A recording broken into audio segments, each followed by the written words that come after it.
Magandang araw po sa inyong lahat. Ako po si Lea Alibuyog at ang aking kwentong ibabahagi ay ang Sorong Anino at ang Korderong si Tala. Sa isang luntiang parang sa tabi ng isang sapa, naninirahan ang isang kawan ng mga tupa. Kabilang sa kanila si Tala, ang pinakamaputi at pinakamalambing na kordero. Mahilig siyang maglaro sa tabi ng tubig. Sa kabilang dako ng parang sa lilim ng malalaking puno, nakatira naman si Anino, isang soro na kilala sa kanyang talino. Laging nag-iisa si Anino, pinapanood ang ibang mga hayop mula sa malayo. Isang hapon, abang naglalaro si Tala, hindi niya namalayan na napalayo na pala siya sa kanyang kawan. Biglang bumuhos ang malakas na ulan. Natakot si Tala at humanap ng masisilungan. Nakita ni Anino ang naliligaw na kordero. Alam niyang dapat katakutan ng mga tupa ang mga soro. Ngunit naawa siya sa nanginginig na si Tala. Dahan-dahan siyang lumapit. "Huwag kang matakot, maliit na kordero," sabi ni Anino sa mahinang boses.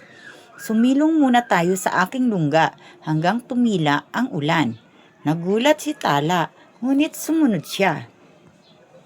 Sa loob ng lungga, mainit at tuyo, ibinahagi ni Anino ang ilang mga berry na kanyang naipon. Nagkwentuhan sila habang inihintay ang pagtila ng ulan. Nalaman ni Tala na hindi pala masama si Anino. Nang tumila ang ulan, lumabas na sila. Isang magandang bahaghari ang sumalubong sa kanila sa kalangitan. "Halika, ihahatid na kita," sabi ni Anino. Itinuro ni Anino ang daan pabalik sa kawan ni Tala. Mula sa malayo, natanaw ni Tala ang kanyang ina. Lumingon siya kay Anino. "Salamat, kaibigang Soro," sabi niya nang may ngiti. Ngumiti rin si Anino at kumaway. Pinanood niya si Tala na tumakbo pabalik sa kanyang pamilya. Masaya siya dahil nakahanap siya ng isang bagong kaibigan.